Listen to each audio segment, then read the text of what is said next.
This has been a long time coming.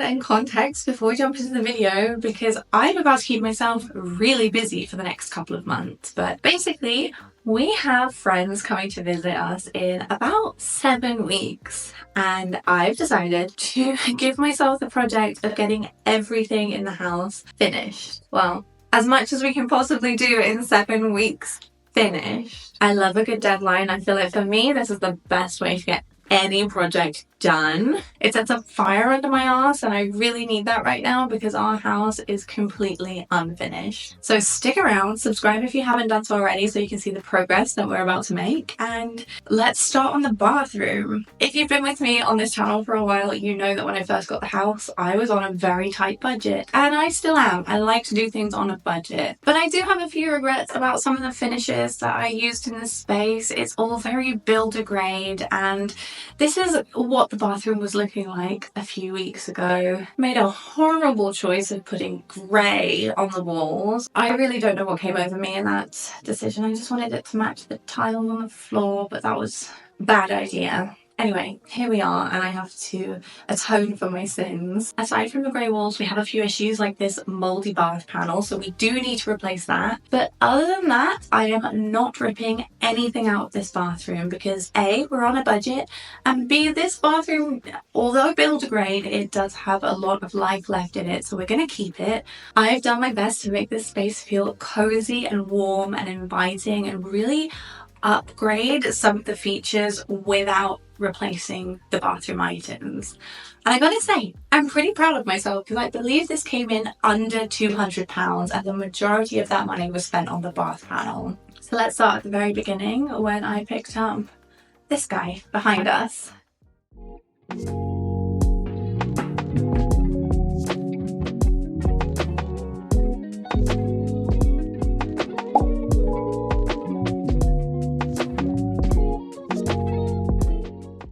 Okay, so this unit that we're putting in the bathroom is not your average bathroom unit. It's actually a writing desk that I picked up in the charity shop. And at first, as you'll see, I was very hesitant about it because the color just didn't go with this gray in the bathroom. But I love the shape of it because it fits perfectly in the space behind the door. It's a very awkward space to have to fill. And it's got loads of little compartments for all my makeup and my beauty products and things like that. So I knew I had to take it home. I gave it a really good deep clean, changed the handles to these chrome ones to match with the bathroom, and I used a couple of different shades of these furniture pens which you can use to cover up scratches on pieces of wood furniture, and it came up really well. I'm still debating whether I want to sand this piece, if I want to paint it, what I want to do with it. But as you'll see by the end of the video, it ties in a lot better with the bathroom a bit later down the line than it does now. But this is what we had in the bathroom for a couple of months before I jumped into the main part of this project, and it's pretty decent for the storage.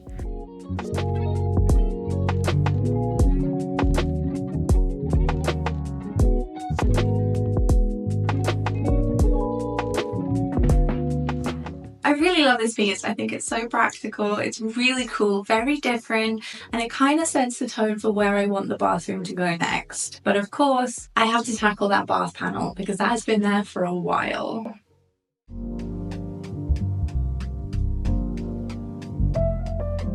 So I'm just prying off this panel so we can see what's underneath. It's pretty easy to do seeing as this whole thing is rotten.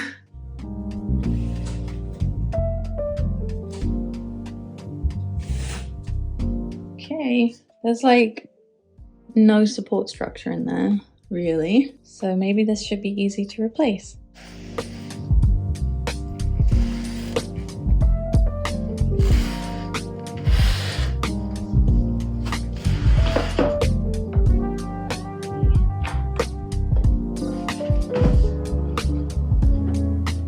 The builders who did this work like 7 years ago, they attached the bath panel together using a door hinge, which, I mean, I guess it works.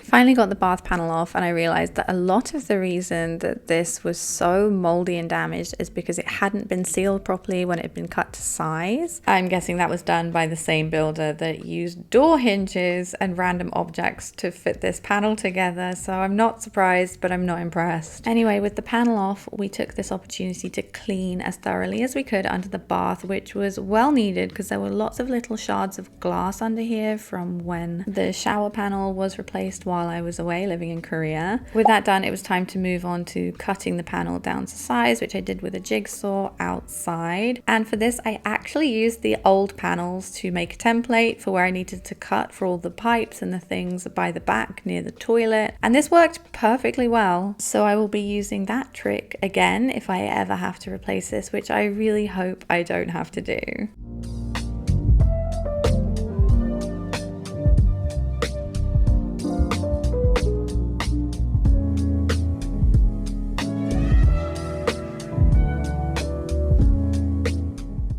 The panel comes with a kickboard that needs to be screwed onto the inside of the main panel. This is to kind of adjust the height to make sure it's going to fit your bath. So I did that. It was a bit tricky, but we got there in the end. It wasn't easy filming this with the bath panel in the middle of a tiny bathroom, so I don't have the best clips, but I did piece it all together with real angle brackets and not a door handle. And then I went in with some PVA to seal all the rough edges to make sure that we weren't going to have the same problem again with the water coming through. When I put this back, it was a really nice tight fit, so I'm not going to attach a batten to the wall just yet because I think I want to get back in here and maybe change the taps at a later date. I'm not sure, but this is what it looks like for now, and I'm really pleased with how it turned out.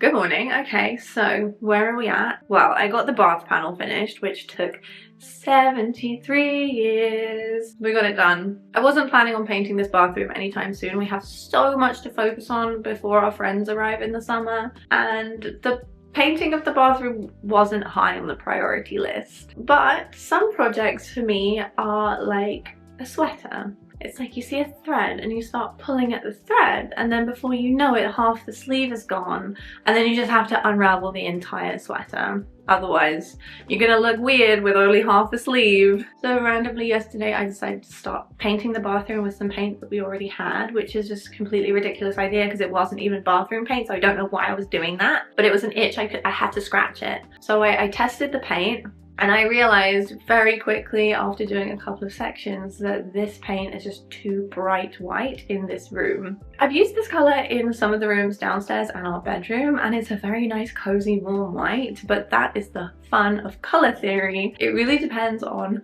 where the light is coming from, which direction, what color the finishes are in the room you're painting, like the tiles behind us made it look a lot more blue because they suddenly looked a lot more warm toned, and it wasn't the right color. Good, because it wasn't even the right paint.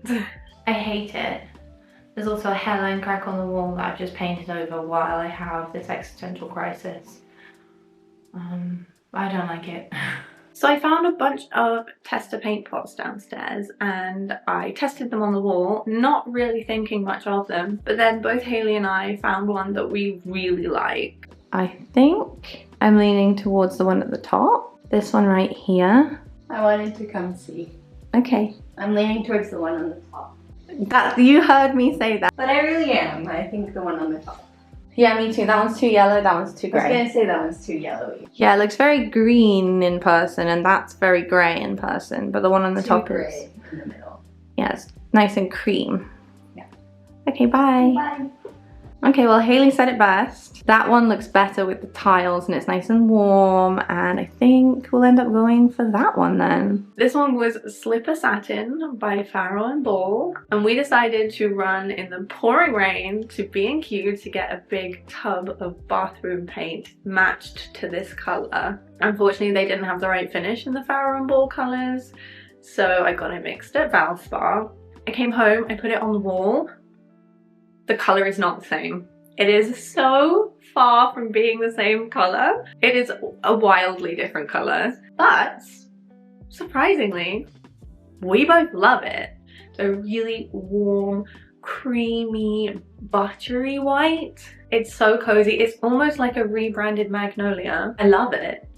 I'm vibing with it. So I'm gonna be honest, I painted half the bathroom last night in a frenzy, as I do, and I didn't film it, but that's okay because we still have half the bathroom to paint. Let me show you where we're at this morning and we'll carry on. Here's where we're at. It looks like a completely different color on camera. It's actually very yellow in real life and very sunshiny. Maybe if I show you that difference, you can kind of tell what it looks like. It's like going from a gloomy day to a sunny day, which is exactly what I wanted in here. I wish you could see how like warm and buttery colored this is. It's very nice.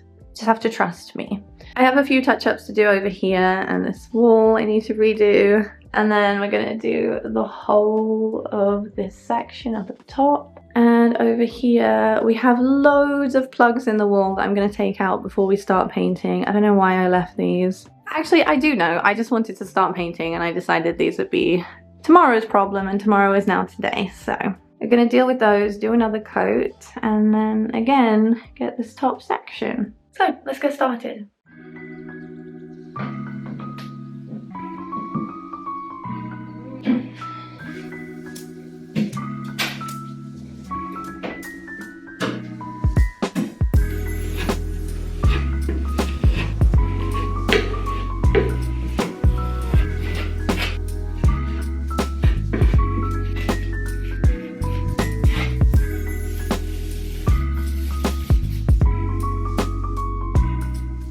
You might be wondering, why is this woman using the world's smallest roller brush? Well, that's a great question that I asked myself halfway through this project. I was like, what am I doing with this? So don't worry, after this little section, I will change to a proper roller and a pole so we're not on the ladder all the time, because that was actually able to reach the entirety of this big section on the high ceiling. So here we are, I finally got my roller and my pole. I don't know, sometimes I just jump into a project a little bit too eagerly and don't really think about what I'm doing, but we move forward.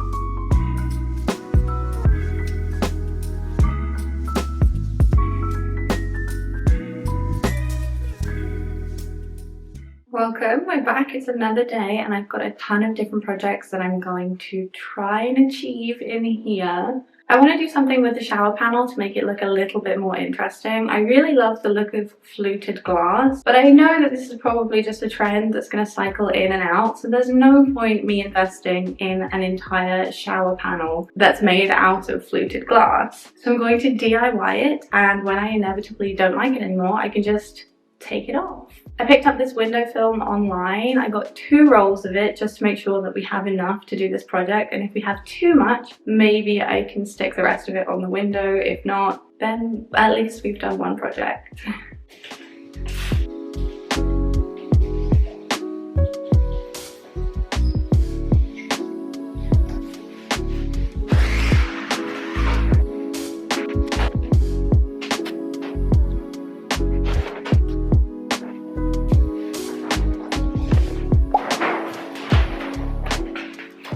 After taking a lifetime of getting the plastic film off of the back of this vinyl, we finally got there in the end. And I started applying it and I realized it was going to be one of those really tricky vinyls with a lot of air bubbles in it. It was very stiff. So my tip for this, if you are using something that's just not working, is go in with some window lean, add a few sprays of that behind, and as you can see, it's so much easier to squeeze out the bubbles. I did have to use 2 pieces of this privacy film, so I don't love where it overlaps, but you know what, it's not too bad. We're just going to ignore that and move on to the next project.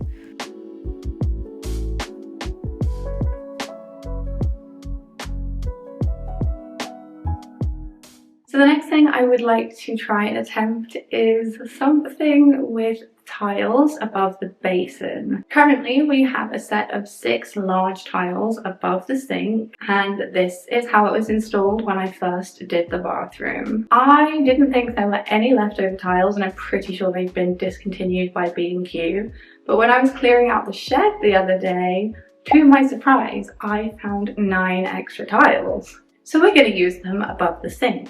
What I want to do here is I want to extend the tiles up the wall a bit more because I have a very tall mirror that I think would look gorgeous here. Let's see if we can make it work.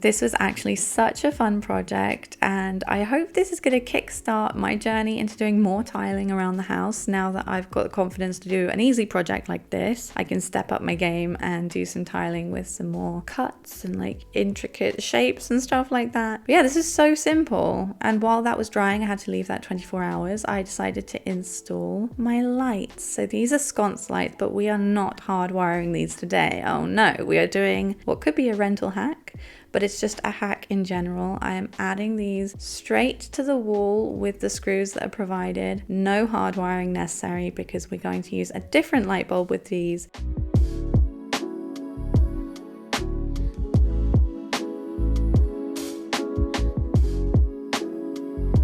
These are rechargeable LED light bulbs that don't need hooking up to the mains, and they fit your regular E27 screw base. With this one, we just need to flip the lampshade insert so that it fits because we're pointing these sconces down instead of up. Oh, I also forgot to mention that I did add a couple of pieces of skirting board that I had cut. I didn't have much footage of this, but I did do it, and they make the bathroom look a lot tidier. I can't believe I left this for so long. It was such an easy project, as always. Anyway, the next day, all of the tiles had dried, so we could take out those little pins, and then I was able to grout, which was the fun part, and it was so easy. I just picked up this little tool for a couple of pounds from my local hardware store. I went for a small one because this is such a small area. I just wanted to keep things really simple, but once that was done, I was able to clean off all of the excess grout and admire all my hard work.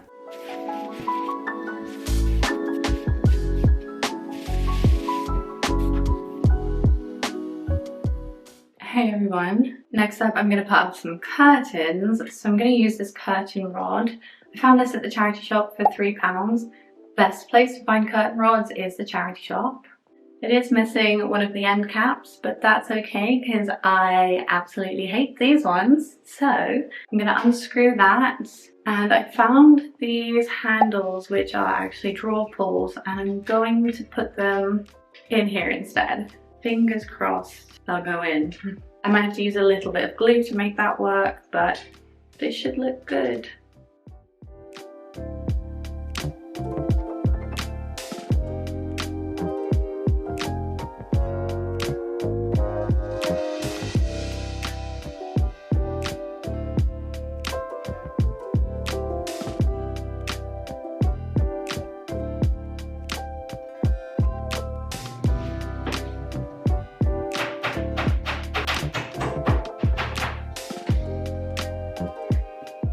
So as you can see, there are a lot of styling projects going on in this bathroom. We're moving the unit back in, the little writing desk. It fits so perfectly, and now that the walls aren't grey, I love this thing. I think it looks so good here. It's the perfect size for the space. I just have to style it, so I picked up these candlesticks for £3 at the charity shop, and this marble ashtray for £3.50, which I'm going to use to collect necklaces and things like that. I also found this amazing mirror, again at the charity shop, for £6. This gives me like 90s vibes from like a rom-com movie. Like, you know, the bedrooms from those movies, they're so like whimsical, and I love them so much, so that really fit the vibe. I also did a few things to spruce up the shower area, like using these amber bottles for my shampoo and conditioner. I got this little razor holder just to add to the wall so that it's not falling around everywhere.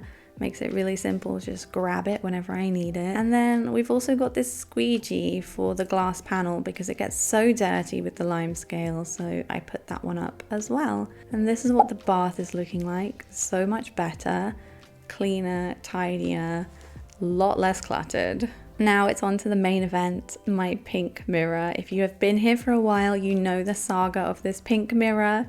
It was once a square. I accidentally let it fall on the floor and it became many pieces of mirror. So I took the largest bit to the local glaziers and they cut it into an arch for me for £30, and I've had it ever since. So now it's going to go in pride of place where the tiles have been extended above the basin.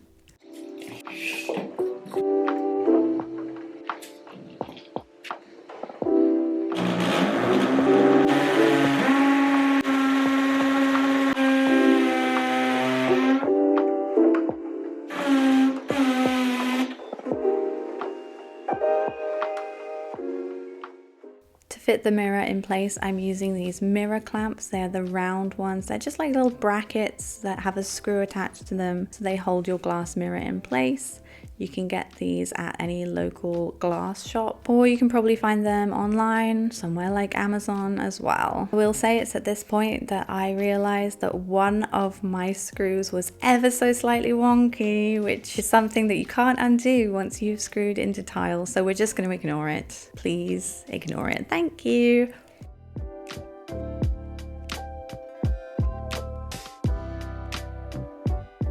And we are back. We are completely done with the bathroom. I feel like this is my favorite space that I have ever made over. I'm so pleased with how this turned out. Reminder, we did this for under £200 for the entire space. So let me just show you a little flashback of what this looked like before. It was very grey, very sad, looked very basic, but now the bathroom is a completely different space. This is what it looks like. I am over the moon with how this turned out. I think the biggest difference was in the wall color. A nice warm cream really does make the space pop. It makes it feel so much cozier and a little bit more luxurious in here. I'm really glad I finally replaced the bath panel, and now that everything is in its place, I feel like the wood tone doesn't stand out as much as I was worried about. My favorite project is everything that we did above the sink. The tiling was so fun to do and so easy, and I'm so pleased that my beautiful pink mirror finally has a place to go. And on top of that, the battery operated sconce lights are such an easy hack, and they really make the space feel so cozy at night. It is the perfect place to have a lovely bath. I'm so pleased this is finished because I honestly thought I was going to put this room off until the very last thing, but it really did need a bit of TLC. We now have 6 weeks left to go before our friends arrive. Week 1 has been done. Stay tuned for next week because we've got more work to do. I have so many rooms that are completely untouched and unloved. So don't forget to subscribe and let me know in the comments if you're planning to do anything to your bathroom. Would you use any of these hacks? Would you do anything a different way? I'd love to hear about it in the comments below. With that being said, this was a fun one. Let's wrap it up for now. Thank you guys so much for watching. I'll see you in the next one. Bye.